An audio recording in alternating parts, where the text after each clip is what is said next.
Hey everyone, John Rettinger from john4lakers.com, and I want to give you my initial impression of the Blackberry storm. I've had one since early Thursday morning, and I haven't had enough time to really give it a thorough review, but I do want to give you my initial impressions. I did a comparison video with the iPhone, and this video is going to be just about the storm. I'm going to let it stand on its own legs. So, first thing, running on Verizon's network. Well, this is going to vary from your location. I have been very impressed with Verizon's network. I haven't used them in about 8 years, and call quality is clear. I haven't had a single dropped call, and their EVDO network, when they have strength, is almost as fast as Wi-Fi. Very impressive network. Well, it's certainly going to vary. Just my impressions of the call quality on the device has been absolutely fantastic.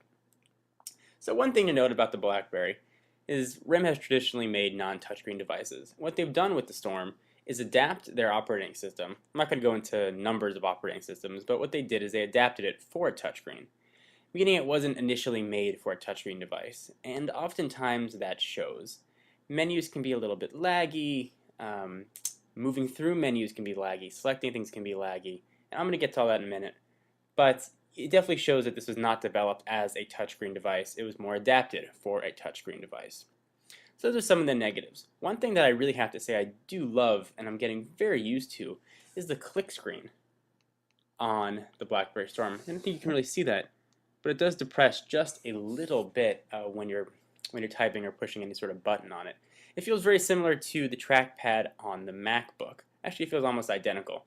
And it really is intuitive. I know there's been some concerns that you can't type as fast because you have to wait for the screen to pop back up, but that has not been an issue for me. It pops up almost instantaneously.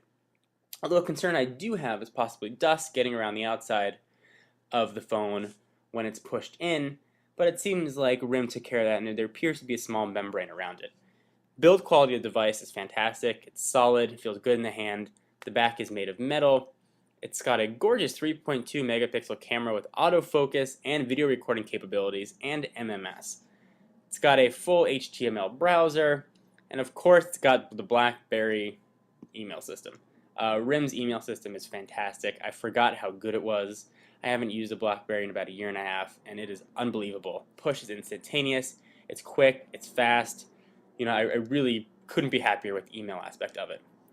So one of the gripes I do have with the phone, I think one of the ways where it shows that it wasn't initially made for a touchscreen, is with the accelerometer. It is quite laggy, so I'm going to give you guys a quick demonstration of that here.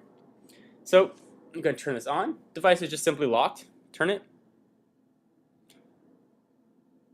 Notice there's 2-second delay, and that's not so bad. Occasionally the delay can almost get twice that long. So let me go ahead and show you another example here of that. Let me unlock the device. An accelerometer is something that you have to use very often on the phone. A little bit laggy, but not terribly bad. So let me show you a website. Happen to have john4lakers.com queued up here. I'm going to show you the accelerometer again on the website. I've made the brightness as low as I can, so I hope you guys can see that. So not so bad. So let me give you another example here. Go back to the home screen. Then you hit the BlackBerry menu button. There still is a little bit of a delay, so we'll go ahead and push that. And it takes about a second for it to pop up. Now I'm going to compare that to, let's say, the BlackBerry Bold, which the operating system was made for a device like this. So when I hit the BlackBerry button right there, it's an instantaneous pop-up. Scrolling through menus, everything comes up immediately. It's not a big issue, and the lag is not that substantial. But when you're using it often, you're hitting a lot of buttons, it definitely becomes noticeable. So that's one thing to be concerned about. The phone does have a visual voicemail service, which is quite nice, and it looks similar to that other phone that I'm not going to mention, but visual voicemail is great. It tells you who's calling. One thing that I've heard about the device, and the reason that there were a little bit of shortages on launch day, Research in Motion, also known as RIM, had plenty of devices ready to go, but there was a glitch in the operating system they were getting ready to release. So they actually had to re-flash all the phones about a few days before release, and obviously that was quite time consuming, so there weren't as many initially out for launch day as there should have been. So what that means is that this device is running an older version of a firmware. Now, what is okay about that is that this phone is over-the-air upgradable, meaning the operating system can be upgraded over the air. So I'm not that concerned. I think things like the lagging and the accelerometer slowdown will be fixed with an over-the-air update. This is the first time it's been released, and it does have a fair amount way to go before it's perfected, but it is a great device. It can play music, play videos, the screen is gorgeous, you can view your pictures. I gotta say, I really have been very happy with the device. While I have actually been using this as my primary phone since Thursday, and I've been very happy with it. Now, am I going to switch to use this as my primary device? That's yet to be seen, but I can say that I'm enjoying using it right now.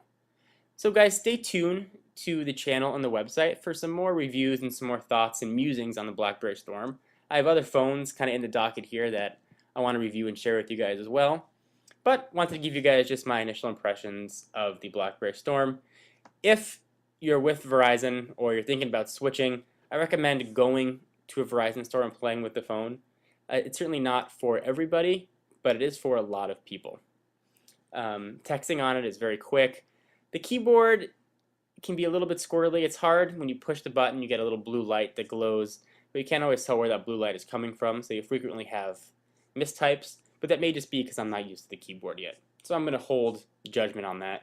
And I have gotten used to the SureType keyboard very quickly. So guys, if you want to get the phone, like I said, go check it out at a store and make your own decision. I'm not here to convince you one way or another, just to help educate. So guys, John Rettinger, john4lakers.com. Be sure to check out the website. And if you want some exclusive content, be sure to follow me on Twitter at www.twitter.com/john4lakers. Hope you enjoyed these initial overview and musings and thoughts to the device. And I'm off to dinner, and I'll see you guys later. Bye.